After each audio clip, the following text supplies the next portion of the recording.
Terceiro, agora vamos ver os danos,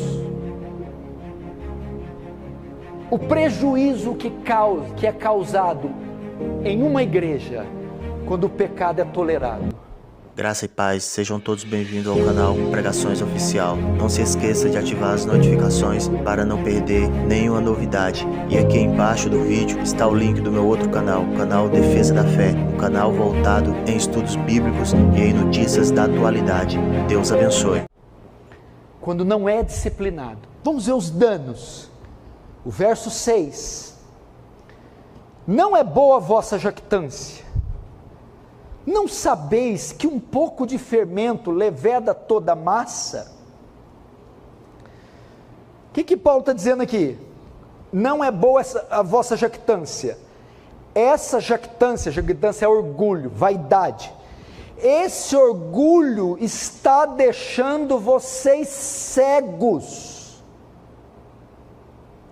Muitos, por causa da vaidade, do status da sua própria igreja, ou de vaidades pessoais, ficam cegos para os pecados dos seus membros, sua igreja.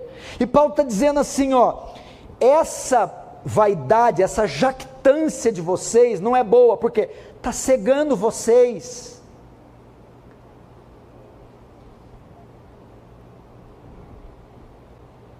E qual é a consequência de não se aplicar a disciplina? Paulo vai usar aqui uma metáfora da cozinha. Ele vai usar aqui o fermento. Quem faz pão, bolo, sabe. Você vai fazer uma massa de pão ou de bolo, você só coloca um pouquinho de fermento, um pouquinho. Em alguns minutos toda a massa está levedada, inchada, contaminada com aquele fermento. E Paulo vai dizer as consequências. Ele está comparando este irmão que está ali no meio da congregação pecando e ninguém disciplina, como um fermento colocado no pão.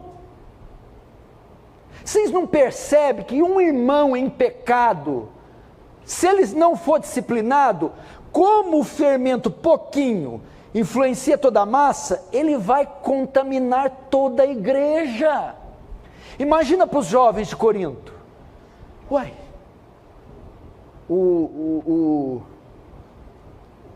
usar o nome aqui, o Eurico, amigo nosso, uai, está saindo com a mulher do pai dele, e aqui ninguém fala nada.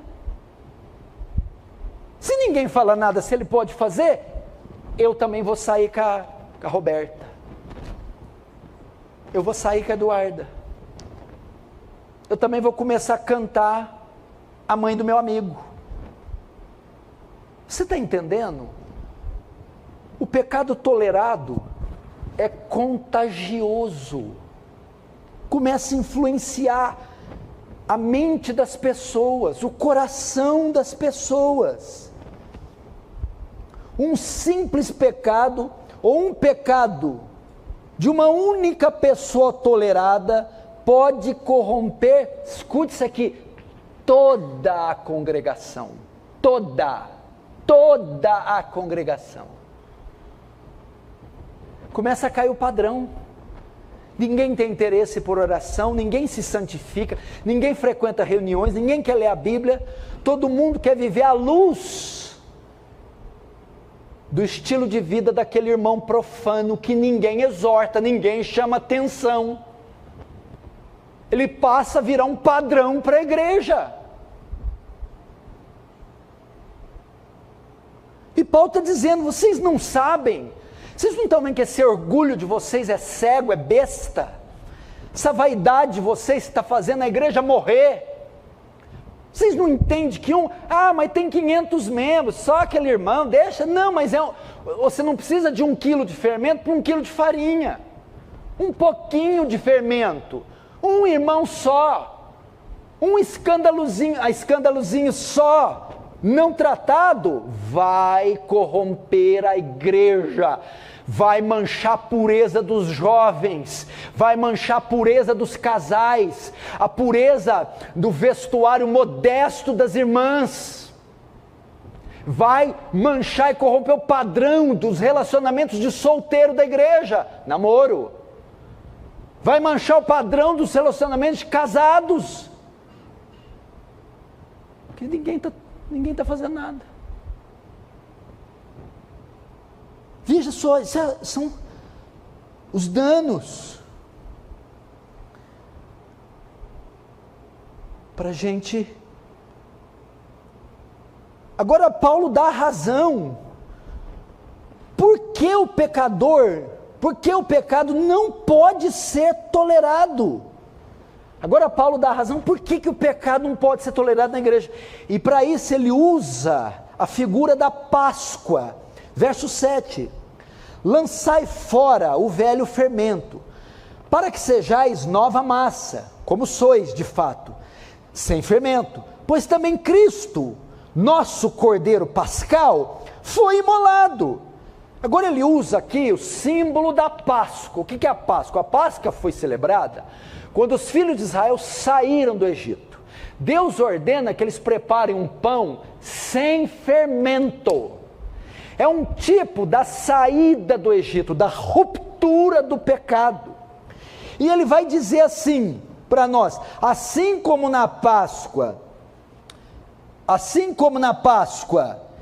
eles comiam pão sem fermento, simbolizando a saída do Egito, assim também Cristo, que é o nosso Cordeiro Pascal, foi morto para tirar de nós o fermento. Ele fez de nós pães asmos, pães sem fermentos.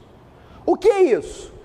Cristo foi morto não só para tirar a culpa do pecado, ele tira a culpa, nosso problema jurídico, e agora nenhuma condenação há sobre os que estão em Cristo Jesus.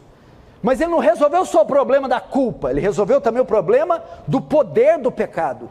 Cristo morreu para tirar de nós o poder do pecado, e agora o pecado não terá mais domínio sobre nós. Ele tirou de nós o fermento do pecado, ele tirou de nós o mundanismo, a devassidão, foi imolado e tornou o Cordeiro Pascal. Então,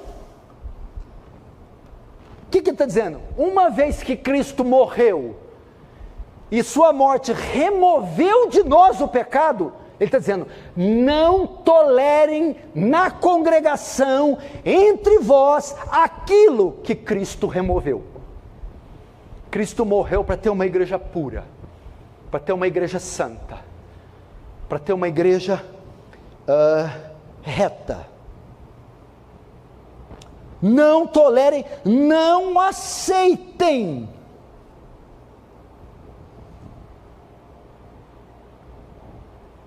permitir entre vocês aquilo porque Cristo morreu. Isso é a base da santificação da igreja. Não tolera imundícia na igreja, não tolera rebelião na igreja, não tolera pecado oculto na igreja, porque Cristo morreu para tirar o fermento. Por que vocês estão colocando de novo?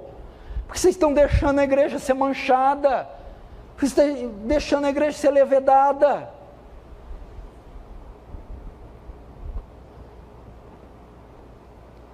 E o verso 8, Paulo vai mostrar a fonte do nosso prazer. Ele vai dar mais um argumento. Por que você tem que ficar irado com aquele que diz irmão e fica pecando? Por que você tem que se revoltar com aquele que diz irmão e anda como um devasso? Porque ele vai dizer que a fonte do nosso prazer não é a levedura do pecado, é a inlevedura da santidade. Não é o pão fermentado com pecado, é o pão asmo da pureza. Olha o 8. Por isso celebramos a festa não com o velho fermento. Vamos mudar. Por isso, nossa fonte de prazer não é com o fermento velho, nem com o fermento da maldade e da malícia, e sim com os asmos da sinceridade e verdade. Ele está dizendo para os devassos, veja só, não é a bebedeira, a idolatria, a avareza, o adultério, que é a nossa felicidade. O celebrar aqui é festa, comemoração, júbilo, gozo. Não! Nós não precisamos ser crentes redimidos, e nós não precisamos da imundícia do pecado do mundo para nos realizar, para ter prazer, como faz os ímpios, os devassos. Então por isso, o verso 8, a fonte do nosso prazer não vem com o pecado, com o mundo, com as orgias, com o fermento, com a levedura, que alguns que estão na igreja pensam que para se realizar, se completarem, precisam. Mas ele diz ali, ó, e sim com os asmos da sinceridade, e sim com a santidade. A verdadeira alegria, está dizendo Paulo aqui, é se manter puro, se manter limpo. Se para você guardar os olhos do mal, pagar a conta em dia, ter que falar a verdade, ser fiel à esposa, ter os documentos e a papelada da sua casa tudo certo, for para você um fardo, uma tristeza, tem algo errado com a sua fé. Porque nós celebramos felicidade, gozo, alegria, com os asmos da sinceridade. O que é isso? Pagar a conta em dia, ser fiel à esposa, guardar o corpo, ser honesto. Isso traz júbilo para o crente, traz prazer para o crente. Agora, se você precisa, o asmo está muito ruim, tem que botar fermento, sequinho, fininho, não tem gordura, eu preciso de levedura. Pecado, tem algo errado.